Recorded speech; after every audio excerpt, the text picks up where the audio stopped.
Hey there! In this video, I will show you exactly how to delete a Temu account. First of all, open up the Temu app.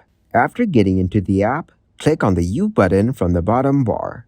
Look for an option like Settings or Account Settings. It's usually located in the app's menu or profile section. Now tap on Account Security from the settings. Within the settings, you should find an option related to account deletion or deactivation. This might be labeled as Delete Account. Click on Delete Account option and then take the checkbox and tap on OK. After that, click to continue, then tap to delete the account. Then you have to verify your identity through email verification of Google account. It's up to you.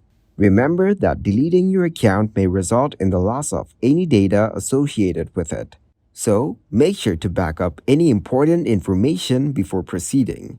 Thank you very much for watching, and don't forget to like the video and subscribe to the channel.